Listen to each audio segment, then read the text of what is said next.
नमस्ते। मैं प्रोफेसर राम शर्मा। जब मानव प्रकृति के बीच रहता था तो वो स्वस्थ भी था, शारीरिक रूप से, मानसिक रूप से, और बीमारियों से दूर था।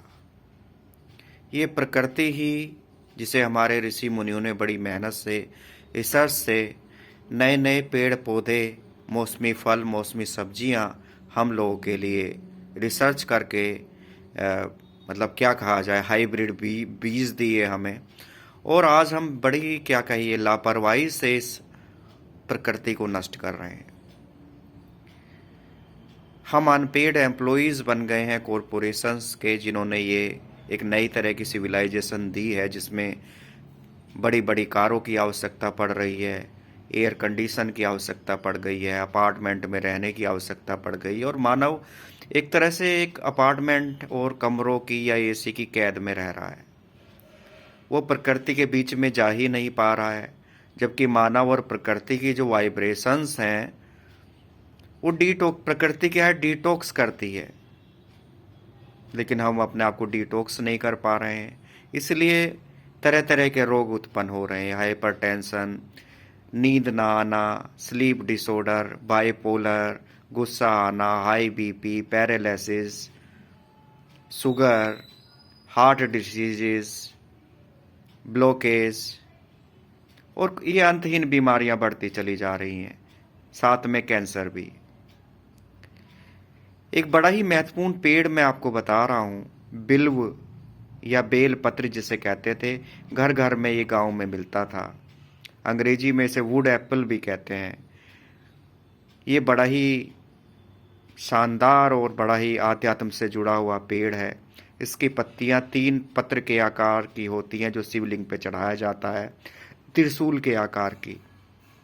इसकी पत्तियां इतनी महत्वपूर्ण है कि अगर उन्हें कोमल शाखाओं को, 2-3 पत्तियों को तोड़ के खा लिया जाए तो ब्लॉकेज, पेट की बीमारियां, ये सब दूर हो जाएंगी। और बिल पत्र का जो फल आता है वो इतना कठोर होता है, लेकिन अंदर से वो उतना ही नम्र होता है, उतना ही कोमल होता है। वो पेट के लिए एक सबसे बड़ा टॉनिक है, लीवर के लिए सबसे बड़ा टॉनिक है, आंतों के लिए सबसे बड़ा टॉनिक है। घर घर में ये उपलब्ध होता था। नीम का पेड़ घर घर में उपलब्ध होता था। उससे बड़ा कोई एंटीबायोटिक नहीं है नीम से बड़ा। तो ये सब चीजें जब घर घर में उपलब्ध थी, निःशुल्क उपलब्ध थी, तो पैसे की आवश्यकता ही नहीं थी। आज झोला लेके, पैसों से भरा हुआ झोला लेके हम घूम रहे हैं, एंटीबायोटिक दवाइयाँ खोज रहे हैं, स्लीप डिसऑर्डर की दवाइयाँ खोज रहे हैं, पेट की दवाइयाँ खोज रहे हैं, एसिडिटी की दवाइयाँ खोज रहे हैं। तो क्या मिला?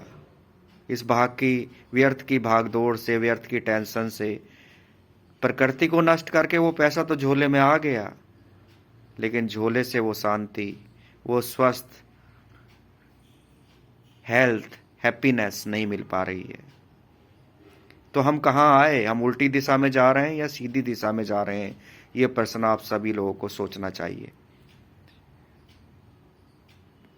प्रकृति का इतना बैलेंस व्यक्तियों के साथ था कि घर घर ये जो पेड़ पहुंचे, नीम का पेड़ पहुंचा, बिल्वपत्र का पेड़ पहुंचा, ये कोई आसान नहीं था। तुलसी पत्र पहुंचा, एलोवेरा का पेड़ पहुंचा, आम का पेड़ पहुंचा, आम के बगीचे पहुंचे, आड़ू के पहुंचे, जामुन पहुंची। ये कोई आसान चीजें नहीं थी। ये घर घर सभी व्यक्तियों को सुलभ था, और बिना पैसे के सुलभ थी ये चीजें। झोला लेके, पैसे भरा हुआ झोले से लेके ये चीजें खोजने की आवश्यकता ही नहीं थी, ये घर घर मौजूद थी। लौकी, सीताफल,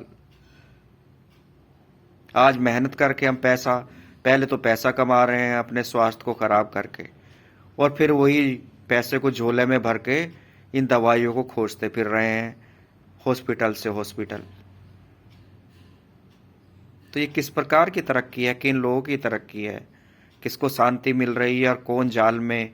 ये हमारा मानव का बनाया हुआ स्वनिर्मित जाल है, जिसमें मानव फंस चुका है। पूरे विश्व का मानव आज करा रहा है, सोच रहा है शांति की खोज में भारत आ रहे हैं वो लोग, स्वास्थ्य की खोज में भारत आ रहे हैं। भारतवर्ष खुद इस जंजाल में फंसता चला जा रहा है।